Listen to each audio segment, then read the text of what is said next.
তালাকের কয়েক বছর পর স্ত্রী স্বামীকে ফোন করল, আমার বাড়ি এসো। এরপর যা হলো তা সবাইকে কাঁদিয়ে দিল। বন্ধুরা, এই সত্য ঘটনাটি দিল্লির, যেখানে থাকত বিকাশ। দিল্লির এক বড় কর্পোরেট এলাকায় অবস্থিত এক আলিশান সোসাইটির 7ম তলায় বিকাশের ফ্ল্যাট ছিল। বাইরে থেকে দেখলে তার জীবন একদম নিখুঁত মনে হতো। দামি গাড়ি, চমৎকার চাকরি, স্টাইলিশ জামাকাপড় এবং এমন এক দাপট যা দেখে লোকে বলতো সে বড়ই ভাগ্যবান। কিন্তু সেই ফ্ল্যাটের ভেতর থাকত নিস্তব্ধতা। এমন নিস্তব্ধতা যা রাতের বেলায় আরও গভীর হয়ে যায়, যখন মানুষ নিজেরই চিন্তা থেকে পালাতে পারে না। সেদিন সন্ধ্যায়ও বিকাশ প্রতিদিনের মতো অফিস থেকে ফিরল। টাই ঢিলা করল, মোবাইলটা টেবিলের ওপর ছুঁড়ে মারল এবং ক্লান্ত শরীর নিয়ে সোফায় বসে পড়ল। সারাদিন মিটিং, টার্গেট এবং বসের কড়া কথা তাকে ভেতর থেকে ভেঙে দিয়েছিল। সে চোখ বন্ধ করতেই মোবাইলের স্ক্রিন জ্বলে উঠল। ফোন বাজছিল। বিকাশ না দেখেই ফোনটা উল্টে দিল। তার কারোর সাথে কথা বলার ইচ্ছে ছিল না, কিন্তু কয়েক সেকেন্ড পর আবার ফোন বাজল। এবার সে বিরক্ত হয়ে স্ক্রিনের দিকে তাকালো এবং সেই মুহূর্তে তার হৃৎস্পন্দন বেড়ে গেল। স্ক্রিনে নাম লেখা ছিল নেহা। সেই নেহা যে একসময় তার স্ত্রী ছিল, সেই নেহা যার সাথে সে সারা জীবন কাটানোর কসম খেয়েছিল, সেই নেহা যার সাথে তার তালাক হওয়ার 3 বছর হয়ে গেছে। বিকাশ কিছু মুহূর্ত ফোনের দিকে তাকিয়ে রইল। আঙুলগুলো অবশ হয়ে গেল। মনে একসাথে অনেক অনুভূতি ভিড় করল। রাগ, বিস্ময়, পুরনো স্মৃতি এবং কোথাও না কোথাও লুকিয়ে থাকা ব্যথা। সে নিজেকে বলল, এখন কি চায়ও? সবকিছু তো শেষ হয়ে গেছে। সে কলটা কেটে দিল। বিকাশ উঠে কিচেনে গিয়ে 1 গ্লাস পানি ভরল। পানি খাওয়ার সময় তার হাত হালকা কাঁপছিল। সে নিজেও বুঝতে পারছিল না এটা ভয় নাকি পুরনো স্মৃতির প্রভাব। সে ভেবেছিল সময়ের সাথে সাথে সবকিছু পেছনে ফেলে আসবে, কিন্তু কিছু নাম এমন হয় যা মন থেকে কখনো মুছে যায় না। তখনই মোবাইল আবার বেজে উঠল। এবার বিকাশ রাগে কলটা রিসিভ করল। কি চাই? তালাক হয়ে গেছে নেহা, এখন আমাদের মধ্যে আর কিছু বাকি নেই, আমাকে শান্তিতে বাঁচতে দাও। অপর পাশে কিছু মুহূর্ত নীরবতা রইল। তারপর নেহার গলা শোনা গেল, শান্ত কিন্তু খুবই গম্ভীর। বিকাশ, আমার তোমার সাথে দেখা করা দরকার। বিকাশ হেসে ফেলল, কিন্তু সেই হাসিতে খুশি ছিল না, ছিল শুধুই বিদ্রূপ। দেখা করতে কেন?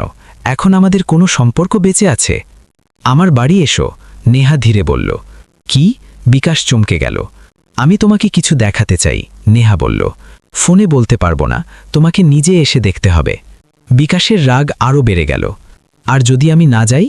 নেহা শুধু বলল, তাহলে তুমি সারা জীবন এটা ভেবে আফসোস করবে যে সেদিন তুমি কেন আসনি। এরপর ফোন কেটে গেল। বিকাশ অনেকক্ষণ মোবাইলের দিকে তাকিয়ে রইল। ঘরে এসি চলছিল, কিন্তু তার ভেতরে অদ্ভুত এক অস্থিরতা ছিল। আসলে এমন কি আছে যা ফোনে বলা যায় না? এত বছর পর হঠাৎ দেখা করার প্রয়োজন কেন পড়ল? সেই রাতে বিকাশ ঘুমাতে পারল না, এপাশ ওপাশ করতে লাগল।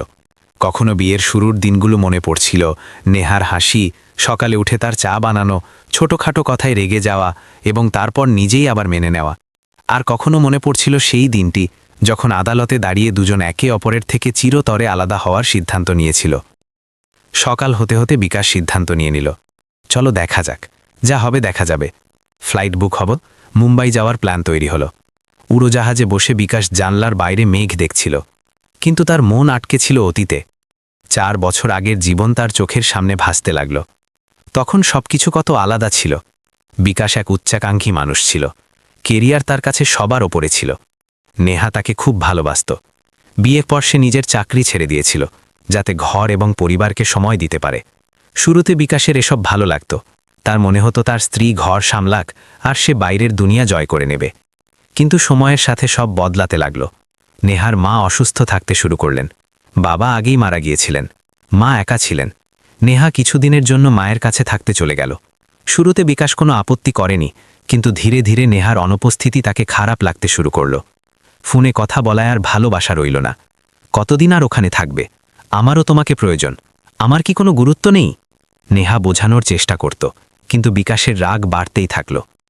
এই সময় নেহার মাকে সাহায্য করার জন্য এক প্রতিবেশী এগিয়ে এলো, রাহুল। সে নেহার ভাইয়ের মতো ছিল। ওষুধ আনা, ডাক্তারের কাছে নিয়ে যাওয়া, সব কিছু সামলে নিত। আর এখান থেকেই সন্দেহের জন্ম হলো। রাতে দেরি করে ফোন কল, কখনো লাইন ব্যস্ত। বিকাশের অহংকার তাকে শান্তিতে বসতে দিত না। কার সাথে কথা বলছিলে? এত দেরি কেন হলো? নেহা কেঁদে ফেলত। তুমি আমাকে সন্দেহ করছো? কিন্তু সন্দেহ যখন একবার মনে বাসা বাঁধে তখন তা সম্পর্ককে ভেতর থেকে ফাঁপা করে দেয়। একদিন বিকাশ না জানিয়ে নেহার বাপের বাড়ি পৌঁছে গেল। দরজা খোলা ছিল। ভেতরে নেহা আর রাহুল সোফায় বসে চা খাচ্ছিল। ব্যাস, এতটুকু দেখেই বিকাশের মাথা কাজ করা বন্ধ করে দিল। সে না ভেবেচিন্তে অপবাদ দিয়ে দিল। নেহার একটা কথাও শুনতে চাইল না। সেই দিনই সম্পর্ক ভেঙে গেল। এরপর তালাক ছিল শুধু একটা আনুষ্ঠানিকতা। ফ্লাইট ল্যান্ড করল। বিকাশ বর্তমানে ফিরে এলো। তার এখনও বিশ্বাস হচ্ছিল না যে সে নেহার ডাকে সেখানে যাচ্ছে। তার মনে হলো হয়তো নেহা তাকে নিজের অবস্থা দেখিয়ে করুণা আদায় করতে চায়, অথবা কোনো পুরনো হিসেব মেটাতে চায়।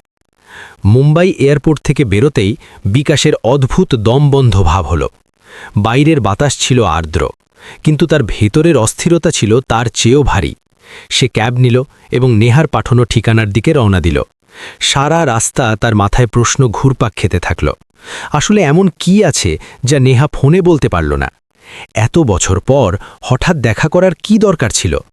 কোথাও এসব তাকে ছোট করার জন্য নয়তো? ক্যাব যেমন যেমন এগোতে থাকল, শহরের চাকচিক্য পেছনে পড়ে রইল। অভিজাত এলাকার পর সাধারণ আবাসিক রাস্তা এলো। তারপর এক শান্ত এলাকা। ক্যাব একটা বড় গেটের সামনে থামল। বিকাশ বাইরে তাকালো। তার চোখ বড় হয়ে গেল। সামনে 3 তলা বাংলো ছিল। গেটে পরিষ্কার অক্ষরে লেখা ছিল নেহা ফুডস। এটা? বিকাশ বিড়বিড় করল। সে ভেবেছিল নেহা হয়তো কোনো ছোট ফ্ল্যাটে সাধারণ জীবনযাপন করছে, কিন্তু এখানে তো দৃশ্যই অন্যরকম। গেট খুলল, ক্যাব ভেতরে গেল। ড্রাইভার চলে যেতেই বিকাশ কিছু মুহূর্ত সেখানেই দাঁড়িয়ে রইল। ডোরবেল বাজালো। দরজা খুলল ইউনিফর্ম পরা এক মেয়ে। জি, আপনি? আমি বিকাশ, সে বলল। মেয়েটি হেসে পথ ছেড়ে দিল। ম্যাডাম আপনারই অপেক্ষা করছেন। ভেতরে পা রাখতেই বিকাশ চমকে গেল। সামনে এক বিশাল হলঘর ছিল, কিন্তু সেটা ড্রয়িং রুমের মতো নয়, বরং কোনো অফিস বা কিচেনের মতো লাগছিল। অনেক মহিলা দ্রুত কাজ করছিল। কেউ সবজি কাটছিল, কেউ রুটি বেলছিল, কেউ বড় বড় পাত্রে রান্না করছিল। সব দিকে পরিষ্কার পরিচ্ছন্নতা, শৃঙ্খলা এবং এক অদ্ভুত শক্তি ছিল। মশলার গন্ধ বাতাসে ভাসছিল। এসব কি? বিকাশের মুখ দিয়ে আপনা আপনি বেরিয়ে এলো। তখনই সামনে থেকে নেহা এলো। নীল শাড়ি, সাধারণ সাজগোজ, এপ্রন পরা, মুখে আত্মবিশ্বাস। সে সেই নেহাই ছিল, কিন্তু তবুও যেন অন্যরকম। এই নেহার চোখে অসহায়ত্ব নয়, শক্তি ছিল। এসে গেছ? সে সহজ গলায় বলল। হ্যাঁ, কিন্তু এসব কি? বসো। নেহা চেয়ারের দিকে ইশারা করল। সব বুঝতে পারবে। বিকাশ বসল। তার মস্তিষ্ক দ্রুত কাজ করছিল। তাহলে তুমি ব্যবসা করছো? হ্যাঁ, নেহা কোনো গর্ব বা লোক দেখানো ভাব ছাড়াই বলল। তালাকের পর শুরু করেছে। বিকাশের ভেতরে কিছু একটা বিঁধল। আমাকে এটাই দেখাতে ডেকেছিলে যে তুমি কতটা সফল হয়ে গেছো? নেহা তার দিকে তাকালো। তার চোখে কোনো কটাক্ষ ছিল না, ছিল শুধু সত্য। না বিকাশ, যা দেখানোর আছে তা এখনও বাকি। আর কি? বিকাশের গলা কঠোর হয়ে গেল। ওপরে চলো, নেহা বলল। সিঁড়ি দিয়ে ওঠার সময় বিকাশের বুক ধরফর করছিল। প্রতিটা সিঁড়ির সাথে তার অস্থিরতা বাড়ছিল। দোতলায় একটা ঘরের সামনে নেহা থামল। ভেতরে যাওয়ার আগে একটা প্রশ্ন। নেহা বলল, তুমি তোমার মায়ের সাথে শেষ কবে কথা বলেছিলে? বিকাশ চুপ হয়ে গেল। তার মনে পড়ল না। হয়তো কয়েক মাস হয়ে গেছে। ব্যস্ত থাকি, সে নিজেকে বাঁচানোর জন্যে বলল। নেহা দরজা খুলে দিল। ভেতরের দৃশ্য দেখে বিকাশের পায়ের তলার মাটি সরে গেল। বিছানায় এক দুর্বল মহিলা শুয়েছিলেন। বলিরেখা পড়া মুখ, কোঠরে ঢুকে যাওয়া চোখ, পাশে ওষুধের স্তূপ আর গ্লুকোজের বোতল। ওই মুখ যা বিকাশ জন্ম থেকে দেখেছে। মা! তার মুখ দিয়ে শুধু এটাই বের হল। সরিতা দেবী ধীরে চোখ খুললেন। ছেলেকে সামনে দেখে তার চোখে প্রথমে চমক এলো, তারপর জল। বিকাশ বেটা! গলার স্বর কেঁপে গেল। বিকাশ হাঁটু গেড়ে বসে পড়ল। মা, তুমি এখানে এই অবস্থায়? তুমি আমাকে জানাওনি কেন? সরিতা কিছু বলতে পারলেন না, শুধু কাঁদতে থাকলেন। নেহা ভারী গলায় বলল, কারণ তুমি কখনো জিজ্ঞেসই করনি। বিকাশ নেহার দিকে তাকালো। এসব কি? মা তো আমার ভাইয়ের কাছে ছিল। সরিতা কাঁদতে কাঁদতে বলতে শুরু করলেন, তুই চলে গেলি বাবা, আমি তোর ভাইয়ের কাছে ছিলাম। শুরুতে সব ঠিক ছিল, কিন্তু ধীরে ধীরে আমি বোঝা হয়ে গেলাম। তোর ভাবির কথা, খোঁটা আমি সহ্য করতে থাকলাম। বিকাশের মাথা নিচু হয়ে গেল। একদিন সরিতা ডুকরে কেলে বললেন, ওরা আমাকে বৃদ্ধাশ্রমে রেখে দিল। এটা বলে যে মন্দিরে নিয়ে যাচ্ছে। আমি বাধা দিলাম, মিনতি করলাম, কিন্তু গাড়ি থামল না। বিকাশের চোখ দিয়ে জল পড়তে লাগল। ওখান থেকে আমি পালিয়ে এলাম, সরিতা বললেন। রাস্তায় রাস্তায় ঘুরলাম। একদিন মন্দিরের সিঁড়িতে বসেছিলাম, তখন নেহা আমাকে দেখল। নেহা তখন বলল, আমি পূজার জন্য গিয়েছিলাম। ওনাকে এই অবস্থায় দেখে চিনতে সময় লেগেছিল, বাড়ি নিয়ে এলাম। তখন থেকে এখানেই আছেন। বিকাশ নেহার দিকে তাকালো। তুমি আমার মায়ের জন্য এত কিছু? হ্যাঁ, নেহা শান্ত গলায় বলল, কারণ উনি কারোর মা, এবং কারণ তালাক হলে সম্পর্ক শেষ হতে পারে, কিন্তু মনুষ্যত্ব নয়। তখনই দরজা খুলল, এক ব্যক্তি ভেতরে এলো, হাতে ওষুধের থলি। মাসিমা, ওষুধ নিয়ে এসেছি, সে বলল। বিকাশ তাকে চিনতে পারল, রাহুল। রাহুল বিকাশের দিকে তাকালো, এক মুহূর্ত থামল, তারপর সরিতার সাথে কথা বলতে লাগল। কোনো তিক্ততা নেই, কোনো অভিযোগ নেই। বিকাশের মাথা লজ্জায় নিচু হয়ে গেল। আমি অনেক বড় অপরাধ করেছি, সে বলল। সন্দেহ করেছি, অপবাদ দিয়েছি, মাকে একা ছেড়ে দিয়েছি। সরিতা ধীরে বললেন, এখন বুঝতে পারছিস বাবা? নেহা শুধু বলল, আমি তোমাকে ডেকেছিলাম যাতে তুমি সত্যটা দেখতে পাও। সিদ্ধান্ত তোমার। সেই রাতে বিকাশ হোটেলের রুমে বসে অনেকক্ষণ ভাবতে থাকল। যা সে হারিয়েছে তার মূল্য এখন বুঝতে পারছিল। টাকা, পদমর্যাদা, খ্যাতি সব বেকার মনে হতে লাগল। সকালের হালকা রোদ হোটেলের পর্দা ভেদ করে ঘরে ছড়িয়ে পড়ছিল, কিন্তু বিকাশের চোখে ঘুম ছিল না। সারা রাত সে এপাশ ওপাশ করেছে। কখনো মায়ের কাঁপতে থাকা মুখ সামনে আসত, কখনো নেহার শান্ত কিন্তু কঠোর কথা। আমি তোমাকে ছোট করতে ডাকিনি, শুধু সত্য দেখাতে। তার মনে হচ্ছিল যেন তার সারা জীবনের পরত এক এক করে খুলে যাচ্ছে। বিকাশ উঠে বাথরুমে গেল, আয়নায় নিজেকে দেখল। সেই একই মুখ, সেই স্যুট, সেই দামি ঘড়ি, কিন্তু চোখের ভেতর কিছু একটা ভেঙে গেছে। সে প্রথমবারের মতো অনুভব করল যে জিততে জিততে সে কত কিছু হেরে গেছে। সে মোবাইল ওঠালো, মায়ের নম্বর দেখল, তারপর নেহার। কিছু মুহূর্ত ইতস্তত করল, তারপর নেহাকে মেসেজ লিখল, আমি আসছি। যখন সে নেহার বাড়ি পৌঁছল, কিচেনে সেই একই ব্যস্ততা ছিল। মহিলারা কাজে ব্যস্ত ছিল, টিফিন প্যাক হচ্ছিল, কিন্তু আজ বিকাশের নজর ওসবে ছিল না। সে সোজা ওপরের ঘরের দিকে গেল। মা বিছানায় শুয়েছিলেন, নেহা কাছেই বসে তাকে স্যুপ খাওয়াচ্ছিল। বিকাশকে দেখেই মায়ের চোখ ভিজে গেল। এসে গেছিস বাবা? তার গলার স্বরে বিস্ময় আর আশা দুটোই ছিল। বিকাশ চুপচাপ তার পাশে বসে পড়ল। সে প্রথমবারের মতো মায়ের হাতগুলো মন দিয়ে দেখল, শুকিয়ে যাওয়া, শিরা জেগে ওঠা, কাঁপছে। সে ওই হাত নিজের হাতে নিয়ে নিল। ক্ষমা করে দাও মা, শুধু এটাই বলতে পারল। সরিতা দেবী তার মাথায় হাত বুলিয়ে দিলেন। এখন বলে কি হবে বাবা, সময় অনেক পেছনে চলে গেছে। বিকাশের চোখ দিয়ে জল পড়তে লাগল। নেহা চুপচাপ উঠল এবং বাইরে চলে গেল, যেন সে মা ও ছেলের এই মুহূর্তের প্রয়োজন বুঝতে পেরেছিল। সেদিন বিকাশ অনেকক্ষণ সেখানেই বসে রইল। কখনো মাকে পানি খাওয়ালো, কখনো বালিশ ঠিক করে দিল। সে অনুভব করছিল যে এগুলো সেই কাজ যার জন্য সে কখনো সময় বের করেনি। সন্ধ্যায় নেহা ওপরে এলো। তুমি চাইলে মাকে নিজের সাথে নিয়ে যেতে পারো, সে নীলাবেগ গলায় বলল। আমি আটকাবো না। বিকাশ মাথা নাড়ল। না, তার গলা ধরে এলো। মা এখানেই ঠিক আছেন, এখানে উনি আপনজন পেয়েছেন যা আমি দিতে পারিনি। নেহা তার দিকে তাকালো। প্রথমবারের মতো তার চোখে কিছু পরিবর্তন দেখা গেল। তাহলে তুমি কি চাও? বিকাশ দীর্ঘশ্বাস নিল। আমি শুধু এখানে থেকে মায়ের সেবা করতে চাই, কিছুদিন, যদি তুমি অনুমতি দাও। নেহা কিছু মুহূর্ত চুপ রইল, তারপর বলল, এটা কোনো দাতব্যশালা নয়। যদি থাকতে হয় ছেলের মতো থাকো, মেহমানের মতো নয়। আমি রাজি, বিকাশ সাথে সাথে বলল। পরদিন থেকে বিকাশের রুটিন বদলে গেল।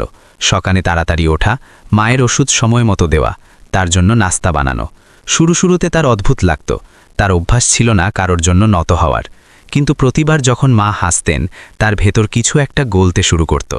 একদিন কিচেনে পানির মোটর খারাপ হয়ে গেল, কাজ বন্ধ হয়ে গেল। নেহা চিন্তিত হয়ে পড়ল। আজ অর্ডার দেরি হয়ে যাবে, সে বলল। বিকাশ কিছু না ভেবে বলল, আমি দেখছি। সে শার্ট খুলল, যন্ত্রপাতি ওঠালো এবং মোটর ঠিক করতে লেগে গেল। 2 ঘন্টা পর হাত নোংরা, জামাকাপড় নষ্ট, কিন্তু পানি আবার আসছিল। কিচেনে হাততালি বাজল না, কিন্তু নেহার দৃষ্টি কিছুক্ষণ তার মুখের উপর স্থির ছিল। তুমি এসব কেন করছো? সে জিজ্ঞেস করল। বিকাশ ক্লান্ত স্বরে বলল, কারণ দেরিতে হলেও এখন বুঝতে পারছি যে সম্পর্ক শব্দ দিয়ে নয়, কাজ দিয়ে টেকে। সেদিন সন্ধ্যায় রাহুল এলো, হাতে ফল আর ওষুধ ছিল। বিকাশকে দেখে সে এক মুহূর্ত থামল। ঘরে হালকা নীরবতা নেমে এলো। রাহুল? বিকাশ নিজেই প্রথমে কথা বলল। আমার অনেক বড় ভুল হয়ে গিয়েছিল। রাহুল কিছু বলল না। আমি তোমার আর নেহার উপর সন্দেহ করেছিলাম। বিকাশের গলা কাঁপছিল। সত্য না জেনেই অপবাদ দিয়েছিলাম। যদি পারো আমাকে ক্ষমা করে দিও। রাহুল দীর্ঘশ্বাস নিল। ভুল স্বীকার করে নেওয়াই অনেক বড় ব্যাপার, সে বলল। বাকিটা ওপরওয়ালা দেখেন। সেই রাতে নেহা প্রথমবারের মতো বিকাশের জন্য চা বানালো। শুধুই চা, কোনো কথা নয়, কিন্তু সেই এক কাপ চায়ে বছরের পর বছরের নীরবতা মিশেছিল। দিন কাটতে লাগল। বিকাশ অফিস থেকে লম্বা ছুটি নিয়ে নিল। সে প্রতিদিন মায়ের দেখাশোনা করত, ঘরের ছোটখাটো কাজ সামলাত। ধীরে ধীরে মায়ের শরীরও একটু ভালো হতে লাগল। তার চোখে ভয় কম আর শান্তি বেশি দেখা যাচ্ছিল। এক সন্ধ্যায় মা নেহার হাত ধরলেন। মারে, তিনি বললেন, ও যদি সত্যিই বদলে গিয়ে থাকে তবে এটাকে সারা জীবনের শিক্ষা বানিও। নেহার চোখ ভরে এলো। আমি কখনো বদলা নিতে চাইনি মাসিমা, সে বলল, শুধু সম্মান চেয়েছি। সেই রাতে বিকাশ আর নেহা সামনাসামনি বসল, প্রথমবারের মতো রাগ ছাড়া, অভিযোগ ছাড়া। আমি জানি, বিকাশ বলল, যা ভেঙে গেছে তা জোড়া লাগানো সহজ নয়, কিন্তু যদি একটা ছোট সুযোগ, শুধু চেষ্টা করার। নেহা তাকে মাঝপথে থামিয়ে দিল। সুযোগ চাইতে হয় না বিকাশ, সে বলল, সুযোগ দেওয়া হয়, এবং সেটা তখনই পাওয়া যায় যখন মানুষ নিজেকে বদলে ফেলে। বিকাশ চুপ রইল। সে বুঝতে পেরেছিল যে পথ এখনও অনেক লম্বা। পরদিন সে তার অফিসে মুম্বাই ট্রান্সফারের আবেদন করে দিল। যখন মেল পাঠালো তখন তার মুখে অদ্ভুত এক শান্তি ছিল। প্রথমবারের মতো সে কেরিয়ারের আগে সম্পর্ককে বেছে নিয়েছিল। নেহা যখন জানতে পারল, সে কিছু বলল না, কিন্তু সেই রাতে সে নিজের হাতে বিকাশকে খাবার বেড়ে দিল।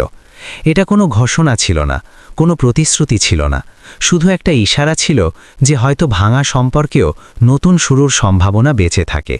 কিন্তু আসল পরীক্ষা এখনও বাকি ছিল, কারণ বদলানো সহজ নয় এবং বিশ্বাস ফিরে পাওয়া তার চেয়েও কঠিন।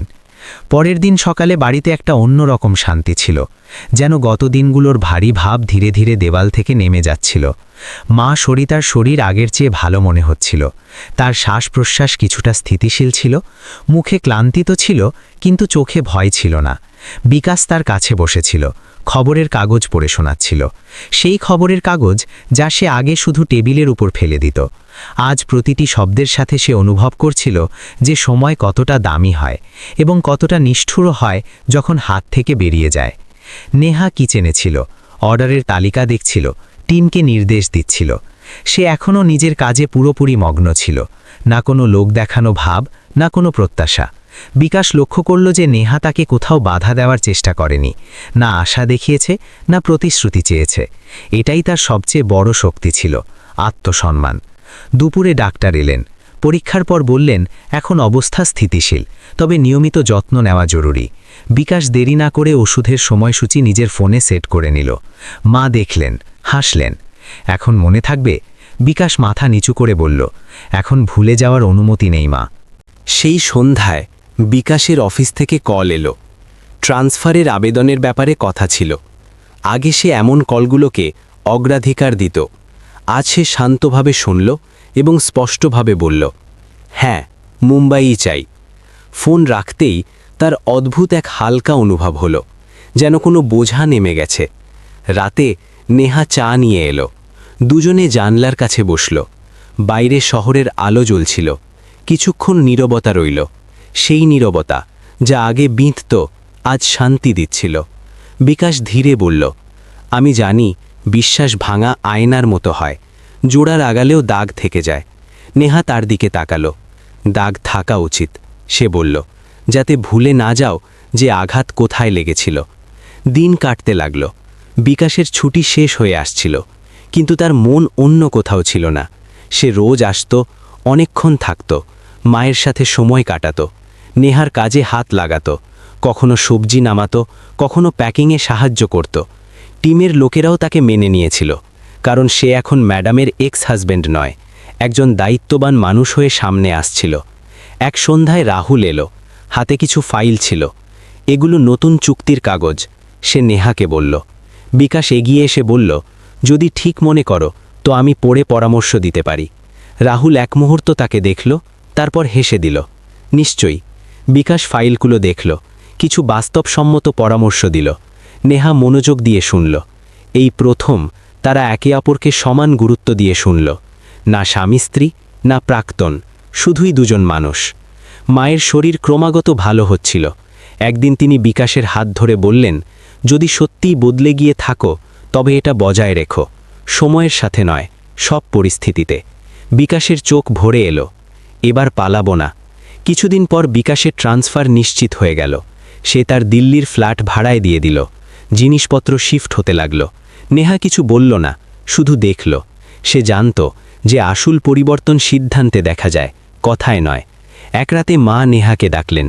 মা রে, তিনি বললেন, আমি অনেক কিছু দেখেছি। মানুষ ভুল করে, কিন্তু যে মেনে নেয় এবং শুধরে যায় সেই বড় হয়। যদি তোমার মন সায় দেয় তবে সামনের পথের কথা ভাবো। নেহার চোখ ভিজে গেল। মাসিমা, মন সহজে মানে না। মানিও না, মা বললেন, শুধু সত্যের পথে চলো। পরের দিন সকালে বিকাশ নেহাকে বলল, আমি কোনো সিদ্ধান্তের জন্য চাপ দেব না। যদি তোমার মনে হয় যে একসাথে চলা যায় তবে ঠিক আছে, যদি না মনে হয় তবুও তোমার প্রতি সম্মান আমার কাছে সবার উপরে থাকবে। নেহা প্রথমবারের মতো দীর্ঘশ্বাস নিল, যেন কোনো গিট খুলে গেল। এই কথাটা আগে বলে দিতে, সে বলল। কয়েক সপ্তাহ পর মা প্রথমবারের মতো হুইলচেয়ার ছেড়ে 2 কদম হাঁটলেন। সবার চোখে আনন্দ ছিল। নেহা মিষ্টি বিতরণ করল। রাহুল হাসতে হাসতে বলল, আজ তো পার্টি হওয়া চাই। বিকাশ মায়ের পা ছুঁয়ে বলল, আপনি আমাকে দ্বিতীয় জীবন দিয়েছেন। এক সন্ধ্যায় হালকা বৃষ্টি হচ্ছিল। নেহা ছাদে দাঁড়িয়েছিল। বিকাশ কাছে এলো। একটা প্রশ্ন করি, করো। যদি আমরা আবার শুরু করি তবে কি এটা আগের মতো হবে? নেহা আকাশের দিকে তাকালো। না, সে বলল, এবং হওয়াও উচিত নয়। এটা আরও ভালো হওয়া উচিত, সমতা, বিশ্বাস এবং স্বাধীনতার সাথে। বিকাশ মাথা নাড়ল, রাজি। কিছুদিন পর সাদামাটাভাবে দুজনে একটা ছোট অনুষ্ঠান করল। কোনো লোক দেখানো নেই, কোনো ধীর নেই। মা হাত তুলে আশীর্বাদ দিলেন। রাহুল পরিবারের মতো পাশে দাঁড়িয়েছিল। নেহার টিমও এলো। তাদের কাছে এটা শুধু বিয়ে নয়, বিশ্বাসের জয় ছিল। নতুন শুরু সহজ ছিল না। মতভেদ আবার এলো, কিন্তু এবার কথার মাধ্যমে মিটল। বিকাশ কাজ এবং ঘরের মধ্যে ভারসাম্য শিখল। নেহা নিজের স্বপ্নের সাথে আপোষ করল না। দুজনে এটা ঠিক করল যে কোনো সিদ্ধান্ত আমি দিয়ে নয়, আমরা দিয়ে হবে। সময়ের সাথে নেহা ফুডস আরও বড় হলো। বিকাশ সিস্টেম মজবুত করল। নেহা গুণমানের দিকে নজর রাখল। মা প্রতি সন্ধ্যায় বারান্দায় বসে দুজনকে দেখতেন আর হাসতেন, যেন জীবন তার বিশ্বাস ফিরিয়ে দিয়েছে। এই গল্প কোনো নিখুঁত মানুষের নয়, এটা সেই মানুষের গল্প যে দেরিতে হলেও সত্যকে স্বীকার করেছে। এটা সেই নারীর গল্প যে অপমানের কাছে মাথা নোয়াতে অস্বীকার করেছে এবং মনুষ্যত্বকে বেছে নিয়েছে। আর এটা সেই মায়ের গল্প যিনি ভাঙা সম্পর্কের মাঝেও আশা ছাড়েননি। শিক্ষা শুধু এতটুকুই, সম্পর্ক সন্দেহ দিয়ে নয়, বিশ্বাস দিয়ে চলে। দায়িত্ব শব্দ দিয়ে নয়, কর্ম দিয়ে পালন হয়। আর পরিবর্তন তখন আসে যখন মানুষ নিজের ভুল মেনে নিজেকে বদলানোর সাহস করে। যদি অহংকার একটু কমিয়ে নেওয়া যায়, শুনতে শেখা যায়, তবে কত ঘর ভাঙার হাত থেকে বেঁচে যেতে পারে। এখন প্রশ্ন আপনাদের কাছে, যদি আপনি বিকাশের জায়গায় হতেন তবে কি আপনিও নিজের সিদ্ধান্তের উপর পুনর্বিবেচনা করতেন? নেহার নিজেকে এবং নিজের শর্তগুলোকে অগ্রাধিকার দেওয়া কি ঠিক ছিল? সম্পর্ক কি দ্বিতীয় সুযোগ পাওয়া উচিত? আর যদি হ্যাঁ, তবে কোন শর্তে? যদি এই গল্প আপনার হৃদয় ছুঁয়ে যায় তবে লাইক করুন, নিজের বন্ধু এবং পরিবারের সাথে শেয়ার করুন, চ্যানেলটিকে সাবস্ক্রাইব করুন, যাতে এমন সত্য এবং ভাবতে বাধ্য করা গল্প আপনার কাছে পৌঁছতে থাকে। এবং কমেন্টে অবশ্যই লিখুন আপনি কোন শহর থেকে দেখছেন এবং এই গল্প থেকে আপনি কি শিখলেন। আপনার একটি পংক্তি কারোর জীবন বদলে দিতে পারে। আবার দেখা হবে আরও একটি গল্পের সাথে। ততক্ষণ নিজের সম্পর্কের কদর করুন এবং সত্যের সাথে থাকুন।